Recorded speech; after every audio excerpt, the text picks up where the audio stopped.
कुलदीप बिश्नोई का भविष्य जीरो, 0/0। वो ना कुछ था और ना कुछ रहेगा। जो भी कुछ था अपने बाप के नाम से था, बाप के खातिर था। उसका कहीं भी कोई योगदान नहीं है समाज के अंदर। ये तो सड़क का आदमी नहीं है, ये तो एयर कंडीशन का आदमी है। और जाकर के कभी आधे टाइम तो ये विदेशों में रहते हैं। इनका जनता से, लोगों से मतलब नहीं। इनका हमेशा स्विच ऑफ बोलता है टेलीफोन भी। ये टेलीफोन से भी कोई संपर्क में नहीं रहते। जो कहते हैं कि मैं 70% का नेता हूँ, अरे भाई आप 70% के नेता हैं तो आप अपने आदमपुर विधानसभा सेगमेंट से आपका बेटा किस तरह से हार गया। और केवल 10 जो एमपी थे, 10 सीट है जो, तुम्हारे ही बेटे की जमानत क्यों जब्त हुई है, सबसे ज़्यादा वोटों से क्यों हारे हैं, इस बात का जवाब देना चाहिए। और जो 5 सीट इन्होंने 4 सीट भी जो ना, और दूसरे उन पर भी समझौता कर लिया था बीजेपी से। अपने आप को 1 सीट को बचाने के लिए इन्होंने अपने जो कुछ समर्थक थे, थोड़े थोड़े जो अड़ोसी पड़ोसी उनमें विधानसभा में, उनसे भी वोट बीजेपी के डलवाए। ये तो गद्दार आदमी है।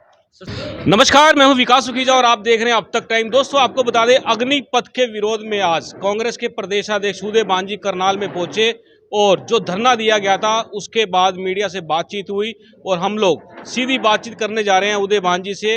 और ये अब तक टाइम पे कांग्रेस के जो प्रदेशाध्यक्ष है उदय भानजी का ये पहला इंटरव्यू है। हम चाहेंगे इसको आप ज़्यादा से ज़्यादा शेयर करना, अपने कमेंट्स करना। काफ़ी बातें हैं अध्यक्ष जी से जानने को लेकर। अध्यक्ष जी, आपका बहुत बहुत स्वागत है अब तक टाइम से। बहुत बहुत धन्यवाद। अध्यक्ष जी, आज आप करनाल में पहुंचे हैं, अग्निपथ के विरोध में धरना दिया गया है, क्या कहना चाहेंगे आप? ये अग्निपथ स्कीम बहुत ही खतरनाक स्कीम ये लेकर के आए हैं मोदी गवर्नमेंट। ये जहां जवानों के, युवाओं के भविष्य से खिलवाड़ है, वहां सेना के हितों से भी खिलवाड़ है। क्योंकि इसमें जो समय अवधि रखी गई है 4 साल, जिसमें 6 महीने का इन्होंने ट्रेनिंग पीरियड बताया है। और आज तक कोई भी फौजी 6 महीने की ट्रेनिंग से वो पूरी तरह से प्रशिक्षित नहीं हो सकता, किसी भी सूरत में नहीं हो सकता। जो स्टेट पुलिस है उसकी भी ट्रेनिंग 14 महीने की होती है। आर्मी के जवान जो कम से कम 1.5 साल की ट्रेनिंग लेते हैं और उसके बाद और भी जो अलग अलग विषयों पर जो स्पेशलाइजेशन करते हैं, 4.5 साल तक होती है। असल में तो 4 साल 5 साल के बाद में जवान परिपक्व होता है बॉर्डर पर लड़ाई लड़ने के लिए, जो अपने दुश्मनों से ठीक ढंग से अपना लोहा ले सके। लेकिन इनको अग्निवीर का नाम दिया और अग्निपथ में आग में झोंकने का काम ये सरकार कर रही है। क्योंकि जब अर्ध प्रशिक्षित जवान बॉर्डर पर लड़ाई के लिए जाएंगे तो चाइना के, पाकिस्तान के या किसी भी देश के जो फौजी होंगे वो उनसे ज़्यादा वेल ट्रेंड होंगे। और उनके साथ युद्ध करना उनके लिए जीवन के साथ खिलवाड़ करने जैसा है। तो ये बहुत ही एक खतरनाक योजना है। और इसको ये कहते हैं कि भाई कुछ देशों में ये योजना लग रही है। ये ऑलरेडी, जैसे कि इजराइल का ये नाम लेते हैं। इजराइल की आबादी 80 लाख है, उनकी आर्थिक स्थिति बहुत ज़्यादा सुदृढ़ है। इजराइल में बेरोजगारी दर 0% है। वहाँ पर कोई भी आदमी बेरोजगार नहीं है, इसलिए फौज के लिए आदमी नहीं है। इसलिए उन्होंने हर एक के लिए 4 वर्ष का फौजी ट्रेनिंग लेनी अनिवार्य कर रखी है। वो सिर्फ अपने आप को प्रशिक्षित करने के लिए। तो वो स्थिति यहाँ नहीं है। इजराइल से आप भारत की, जिसकी आबादी 135 करोड़ है, उससे तुलना करें तो इससे बड़ी मूर्खतापूर्ण की बातें हो नहीं सकती। तो इस वजह से इस अग्निपथ का जैसे ही युवाओं को पता लगा, लोग सड़कों पर आ गए।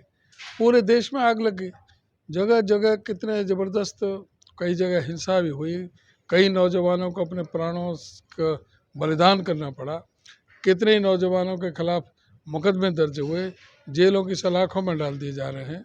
तो ये इस पर जब तक ठीक ढंग से पुनर्विचार ना किया जाए, इसको जो डिफेंस की जो सिलेक्ट कमेटी है लोकसभा की, राज्यसभा की, उसमें भेजा जाए, इस पर पूरी तरह से विचार मंथन किया जाए, विपक्ष को भी विश्वास में लिया जाए, जो सेना से संबंधित अधिकारी हैं उनको विश्वास में लेकर के तब ये स्कीम लानी चाहिए। ये इसी तरह के ये निर्णय ये सरकार लेती रही है। ऐसा ही इन्होंने नोटबंदी के टाइम लिया, जो किसी भी मंत्री को भी विश्वास में नहीं लिया, कोई सिलेक्ट कमेटी में नहीं गया, किसी फाइनेंस एक्सपर्ट से बात नहीं हुई, किसी आर्थिक विशेषज्ञ से किसी भी तरह की कोई बातचीत नहीं हुई, और सीधे कह दिया कि अब ये 8 बजे घोषणा कर रहे हैं कि 12 बजे से आपका 500 का 1000 का नोट बेकार हो जाएगा। तो इस तरह की जो घोषणाओं से, ये सिर्फ ये जुमलेबाजियों से देश नहीं चलता। उस गलत निर्णय की वजह से 3.5 लाख करोड़ का रेवेन्यू का नुकसान हुआ, 168 लोगों को अपने प्राणों का बलिदान करना पड़ा, लाखों फैक्ट्रियों में ताले लग गए, 10 करोड़ से ज़्यादा लोग बेरोजगार हो गए। जो ये कहते थे कि वे काला धन आ जाएगा, एक रुपया नहीं आया। जो ये कहते थे कि आतंकवाद खत्म हो जाएगा, और ज़्यादा बढ़ गया। जो ये कहते थे कि नक्सलवाद खत्म हो जाएगा, और ज़्यादा बढ़ गया। कोई भी किसी चीज़ में ये सरकार सफल नहीं हुई। ऐसे इन्होंने जीएसटी किया, और अमेरिका से शिक्षा लेकर के इन्होंने यहाँ पर फार्मूला ले आए कृषि कानून, उसका भी ऐसे हुआ। किसी भी किसान संगठनों से कोई बात नहीं हुई। इनके अपने जो बीजेपी के किसान संगठन हैं, उनको भी विश्वास में नहीं लिया। ना ये जो मैटर जाना चाहिए था सेलेक्ट कमेटी में, वहाँ भी ये नहीं भेजा। और क्या वो, इनके पास क्या मजबूरी थी कि उसको अध्यादेश के जरिए लाए और फिर उसको कानून के रूप में लाए। अध्यादेश में इतना अदानी और अंबानी जैसे लोगों का इनके ऊपर इतना प्रेशर है कि ये देश को बेचने में लगे हुए हैं।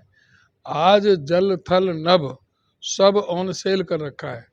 आज हवाई जहाज बेचे जा रहे हैं, पनडुब्बियाँ बेची जा रही हैं, सड़कें बेची जा रही हैं, ट्रेन बेची जा रही हैं, आपके बैंकों का सौदा हो रहा है, आपके पेट्रोलियम जो कंपनियां हैं बीपीसीएल जैसे, उनका सौदा हो रहा है। आज जो गोदाम है उनको पूरी तरह से अदानी के हवाले कर दिया गया है। तो सबको जो ना इंडिया ऑन सेल का इन्होंने वो कर रखा है। जो पब्लिक सेक्टर के दायरे हैं सबको ये ख़त्म करने में लग रहे हैं। निजीकरण का मतलब ही रोजगार को ठप करना है। यही कारण है कि आज बेरोजगारी चरम सीमा पर है। हमारे हरियाणा में बेरोजगारी आज 34% है, जो कि देश में सबसे ज़्यादा है। तो ऐसे जो निर्णय हैं उनसे बहुत भारी देश को नुकसान हो रहा है। अब हरियाणा का फौज का हर 10वां जवान हरियाणा से है, यानी 10%, जो 14 लाख जो सारा हिंदुस्तान की फौज है उसमें 10% हरियाणा का हिस्सा है। तो हरियाणा के फौजी जानते हैं इस बात को। ये जो खट्टर ने कहा कि हम 10% इनको वो देंगे रिजर्वेशन, ये कहाँ से देंगे, क्या लगता है? मैं यही तो कह रहा हूँ कि 10% रिजर्वेशन कहाँ से देंगे। पहले कितने दिए? एक्स सर्विसमैन को पहले भी 10% का कोटा था, लेकिन इन्होंने पूरे हरियाणा में 1.8% लोगों को ही रोजगार दिया जो एक्स सर्विसमैन थे। और जो सेंट्रल जो आर्म्ड पुलिस फोर्सेस हैं उनमें केवल 0.4%। तो ये लोगों को सिर्फ झूठ बहकाने के और लोगों को गुमराह करने के लिए इनका ये षड्यंत्र है। ये इकोनॉमिक रूप से पूरी तरह से फेल हो चुके हैं। आर्थिक जो स्थिति है देश की वो डामाडोल हो रही है। आज अर्थव्यवस्था ढहती जा रही है। आज रुपए का अवमूल्यन हो रहा है, लगभग 79 रुपये का डॉलर हो गया। आज उसकी तरफ संभालने की तरफ इनका कोई ध्यान नहीं है। आज किस तरह से महंगाई अपने चरम सीमा पर है, बेरोजगारी चरम सीमा पर है, लोगों में त्राही त्राही मची है। लोगों में नफरत की दीवार खड़ी कर रहे हैं धर्म के नाम से, मजहब के नाम से, और विरोधियों के खिलाफ ईडी जैसे हथियार का इस्तेमाल किया जाता है। ईडी का मैं बताऊं आपको, भाजपा सरकार में जब अटल बिहारी वाजपेयी जी प्रधानमंत्री थे तो लोकसभा राज्यसभा से इनको ईडी को काफ़ी अधिकार दिए गए थे। 2002 से और 2014 तक 12 साल में केवल ईडी के 112 मुकदमे दर्ज हुए, और इस मोदी काल में 8 साल में 5310 मुकदमे और दर्ज हुए। यानी कि 5422 मुकदमों में 5310 मोदी के कार्यकाल के हैं, और केवल मात्र 25 लोगों को कन्विक्ट किया गया है, दोषी करार दिया गया है। उससे अंदाज़ा लगा सकता है कि ईडी को किस तरह से विपक्ष के खिलाफ, उनके रिश्तेदारों के खिलाफ, उनसे जुड़े हुए जो भी बिजनेसमैन हैं उनके खिलाफ झूठे मुकदमे में दर्ज करके ईडी का इस्तेमाल किया जा रहा है। अध्यक्ष जी, इसमें सवाल उठता है कि कांग्रेस के टाइम में भी ईडी का बड़ा इस्तेमाल हुआ है। सीबीआई का बड़ा इस्तेमाल हुआ है, क्या लगता है आपको पॉलिसी सेम है? अभी मैंने आपको बताया कि 2002 से लेकर के 2014 तक 12 साल में केवल 112 दर्ज हुए, और इस 8 साल 12 साल में 112 और 8 साल में 5310 मोदी काल में। तो ये अब सारा ही विपक्ष को डराने धमकाने का, उनको भटकाने का, लोगों को गुमराह करने का ये इनका षड्यंत्र है। असल में जो मूल जो जो इस समय देश की जो परेशानियां हैं उनसे ध्यान हटाने के लिए, और ये इन्होंने तो ऐसा तानाशाह अघोषित इमरजेंसी कर रखी है। पेगासस जैसे का इस्तेमाल करके इन्होंने जुडिशरी को अपना काबू में कर रखा है, इन्होंने इलेक्शन कमीशन को कर रखा है, इनकम टैक्स को, सीबीआई को, सारी जो संवैधानिक जो संस्थाएं जो लोकतंत्र में जो संविधान को बचाने के लिए जो होनी चाहिए उन सब पर इन्होंने पहरा बैठा दिया। उनको जो काउंटर करने के लिए, उनकी बात को आगे पहुंचाने के लिए मीडिया का इस्तेमाल करते थे, वो मीडिया के भी जो इनको सूट नहीं करते थे उनके खिलाफ भी पेगासस बैठा दिया। तो इन्होंने मीडिया भी जो है पूरी तरह से आज सारा जो देश के अंदर जो चारों स्तंभ में आज पूरी तरह से आतंकित है इस सरकार से। ये सरकार डिक्टेटरशिप की तरफ जा रही है। ये मोदी जी ये चाहते हैं कि हम भी चीन और रूस की तरह जब तक मोदी जी जीवित रहें तब तक प्रधानमंत्री रहें। आज देश में लोकतंत्र खतरे में है, आज देश में संविधान खतरे में है, आज देश के अंदर संवैधानिक संस्थाएं खतरे में है। पूरी तरह से देश में बहुत बेचैनी व्याप्त है। अध्यक्ष जी, मेरा सवाल है महाराष्ट्र को लेकर। महाराष्ट्र के अंदर सियासी बवाल मचा हुआ, आज संजय रावत को भी ईडी का नोटिस जारी कर दिया और पेश होने के लिए कहा गया है, क्या लगता है पंजाब की सरकार जारी है? इससे आप अंदाज़ा लगा सकते हैं कि कितना ये सरकार नीचे गिर सकती है। हर सरकार को गिराने के लिए इन्होंने मध्य प्रदेश सरकार को गिराने के लिए ऐसे इस्तेमाल किया, सारा ईडी सीबीआई सभी चीज़ों को। इसी तरह से कर्नाटक की सरकार गिराई गई, गोवा की सरकार गिराई गई, मणिपुर की सरकार गिराई गई, उत्तराखंड की सरकार गिराई गई थी। इसी तरह से अब ये महाराष्ट्र की सरकार को ऐसे ही अवैध तरीके अपना करके लोगों को भयभीत करके ये डराने की कोशिश कर रहे हैं।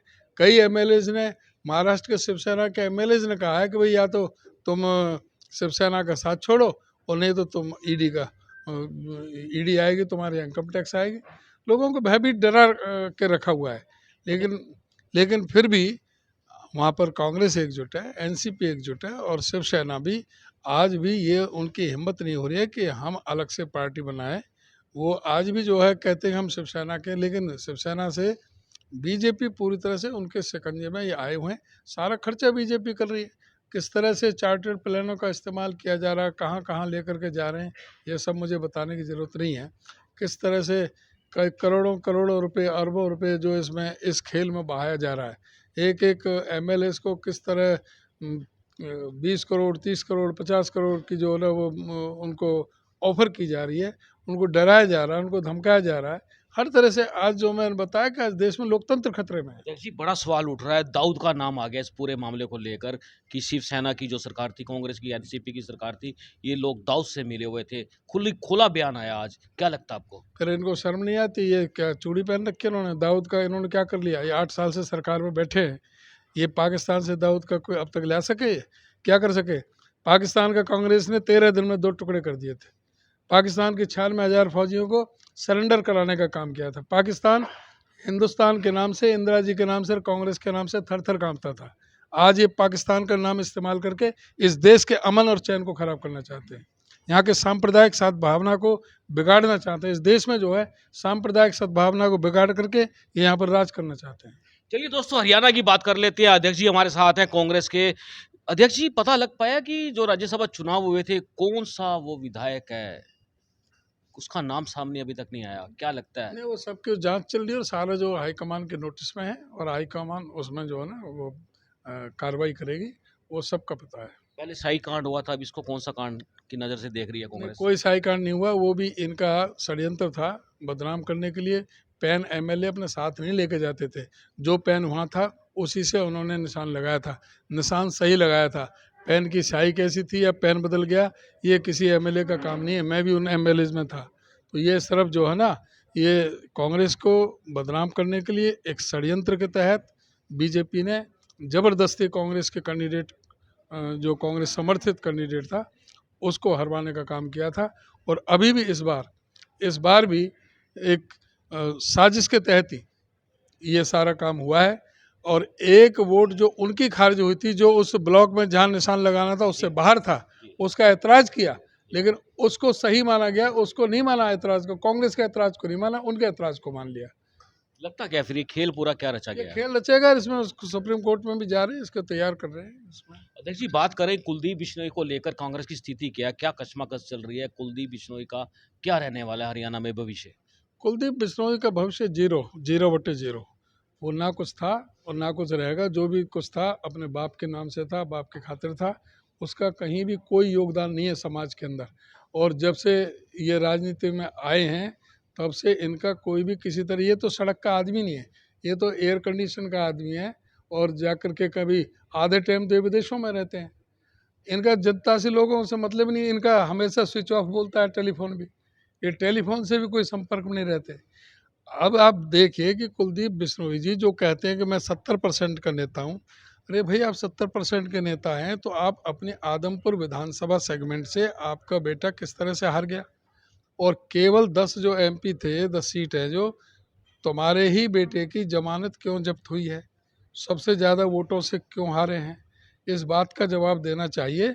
और जो 5 सीट इन्होंने 4 सीट भी जो ना, और दूसरे उन पर भी समझौता कर लिया था बीजेपी से। अपने आप को एक सीट को बचाने के लिए इन्होंने अपने जो कुछ समर्थक थे थोड़े थोड़े, जो अड़ोसी पड़ोसी उनमें विधानसभा में, उनसे भी वोट बीजेपी के डलवाए। ये तो गद्दार आदमी है।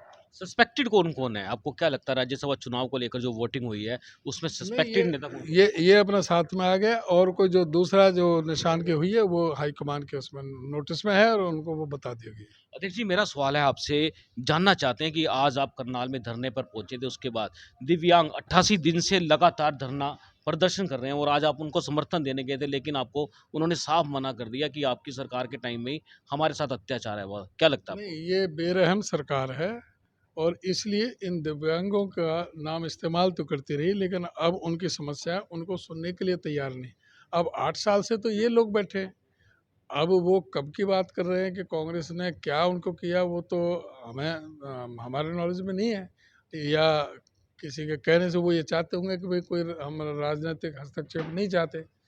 उनका ये मंशा होगी कि हम कोई राजनीतिक हस्तक्षेप नहीं चाहते, हम उनका कदर करते हैं इस बात का कि ठीक है, हमें राजनीतिक हस्तक्षेप आप नहीं चाहते तो हमारा तो एक मॉरली, जो नैतिकता के नाम से हमारा, हमने उनको समर्थन दिया। और जहाँ उनको हमारी ज़रूरत पड़ेगी, कहीं विधानसभा में, कहीं भी किसी भी सड़क पर, विधानसभा में जहाँ भी होगी, उनकी बात को हम रखेंगे, उठाएंगे आगे।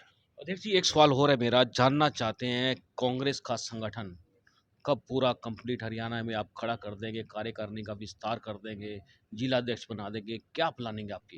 कांग्रेस का संगठन का जो सारा काम सुचारू रूप से चल रहा है, बहुत जल्द ही। क्योंकि अभी अभी मेरे को 1.5 महीना तो मुझे ही हुआ है अध्यक्ष बने। उसमें ये राज्यसभा का भी इलेक्शन आ गया और ये हमारी 2 रैलियां भी हुई, फरीदाबाद में और फतेहाबाद में। तो उसमें भी हम बिजी रहे।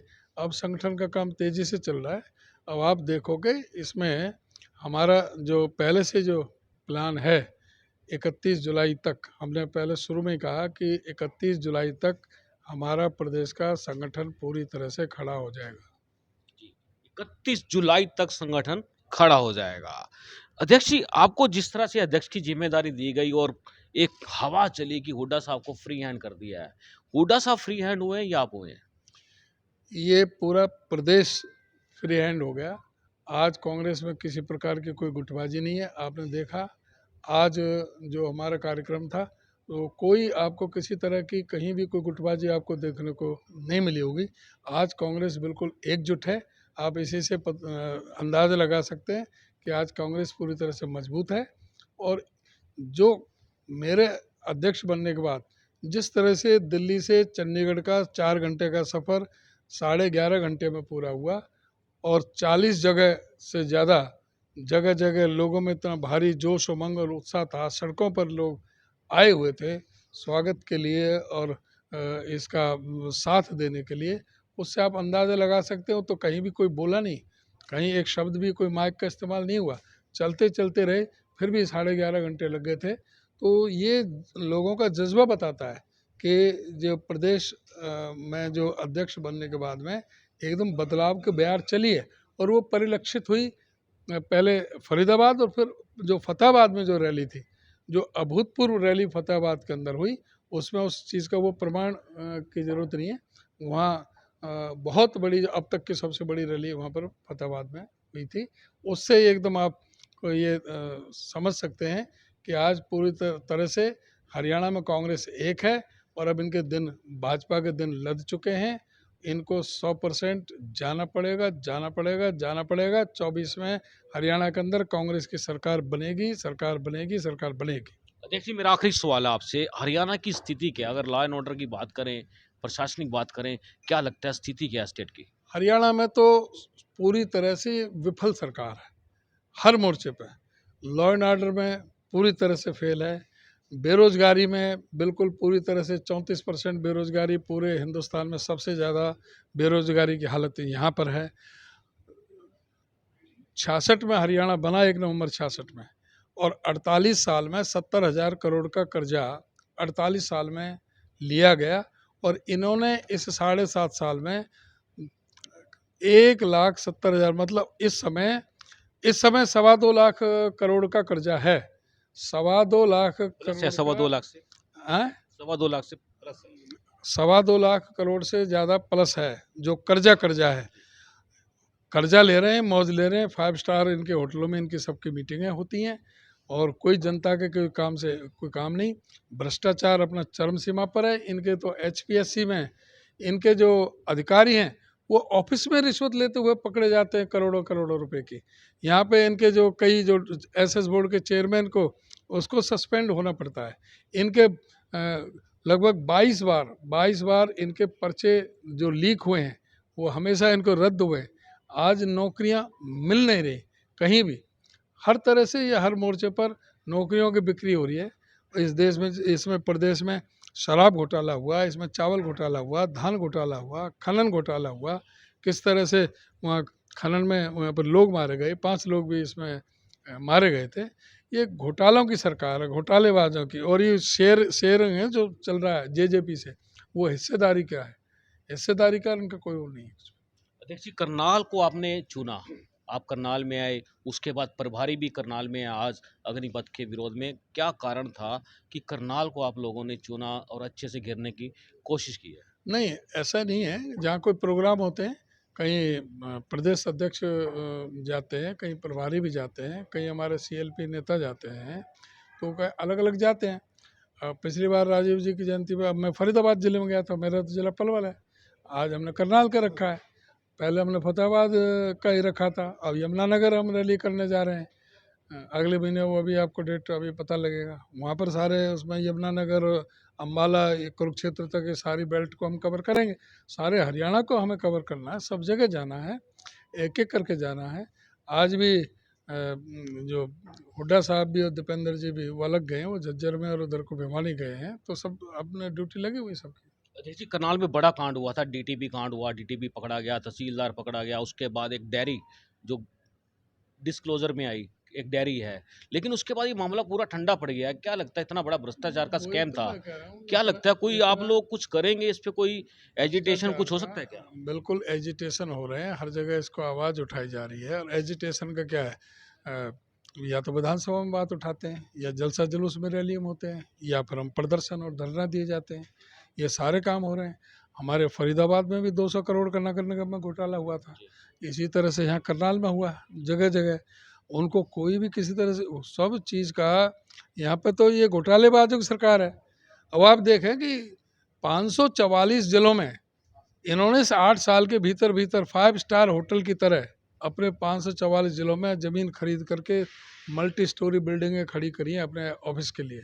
और जिस तरह से इन्होंने मिसयूज़ किया है PM केयर फंड का, ये चुनावी बॉन्ड के जरिए, जो इनडायरेक्ट रूप से रिश्वत ली जाती है। अभी वो DHFL का आ रहा था, 28 करोड़ रुपए इनको वो डोनेशन दी गई है। ये रिश्वत है। 36,000 करोड़ रुपए का घोटाला करके चला गया वो DHFL में। अभी अभी लेटेस्ट अभी परसों पहले दिन 2-3 दिन पहले। अच्छा जी, चलते चलते एक सवाल मैं आपसे पूछ लेता हूँ, आपको मालूम था आप हरियाणा के अध्यक्ष बन सकते हैं? नहीं मालूम क्या होता है, ये किसी को पता होता, मुझे तो ये भी नहीं पता था कि मैं एमएलए बनूंगा। मुझे नहीं पता था कि मैं क्रिप्को का चेयरमैन बन जाऊंगा। ये कुछ कर्म से और कुछ किस्मत से और कुछ लोगों के सहयोग से सारा है। मेरे घर में 95 साल की राजनीति है। 27 से 42 तक मेरे दादाजी होडल नगर पालिका के अध्यक्ष रहे। मेरे पिताजी 54 में, 59 में, 64 में नगर पार्षद के, नगर पालिका के पार्षद होकर वाइस चेयरमैन बने। 2 बार मेरे पिताजी एमएलए बने, 4 बार मैं बना हूँ। मैं जिला अध्यक्ष में रहा हूँ। मैं क्रिप्को का, जिसका बजट हरियाणा के बराबर था उस समय, उसका मैं चेयरमैन रहा हूँ। मैंने नेट प्रॉफिट 85 करोड़ से बढ़ा करके 328 करोड़ वहाँ पर प्रॉफिट दिया। मुझे प्रशासनिक अनुभव है, मुझे संगठन का अनुभव है। तो मेरे कोई अनुभव में कोई आदमी कोई ये लगाए कि, तो जो मुझे नहीं जानता, ठीक है, मेरा कोने पे पड़ता है। हरियाणा पार के जब आपको जाओगे तो उत्तर प्रदेश, इधर को भी आपको उत्तर प्रदेश है, उधर भी उत्तर प्रदेश है। मेरा तो जाके मथुरा जिला शुरू हो जाता है। मैं तो एक कोने में हूँ, तो इसलिए हो सकता है कि मुझे पहचान यहाँ कम लोगों की है, लेकिन पुराने आदमी सभी जानते हैं। चलिए, बिल्कुल आपने हमसे बात की, बहुत बहुत धन्यवाद। धन्यवाद। दोस्तों ये थे हमारे साथ कांग्रेस के प्रदेशाध्यक्ष उदय भान। दोस्तों सीधा सीधा निशाना कुलदीप बिश्नोई पर है, यानी कि आने वाले समय में कुलदीप बिश्नोई की राजनीति हरियाणा में क्या रंग लाएगी, ये विषय बड़ा सोचने वाला हो चुका है, क्योंकि कांग्रेस के प्रदेशाध्यक्ष का कहना है कि कुलदीप बिश्नोई जीरो पे, डक पे हैं। हम चाहेंगे इस खबर को ज़्यादा से ज़्यादा शेयर कर देना। मैं हूँ विकास सुखीजा, आप देख रहे हैं अब तक टाइम्स। नमस्कार, जय हिंद, जय Bharat.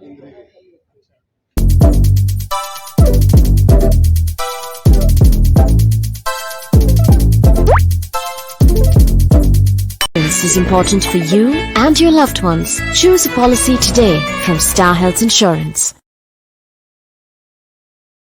This is important for you and your loved ones. Choose a policy today from Star Health Insurance.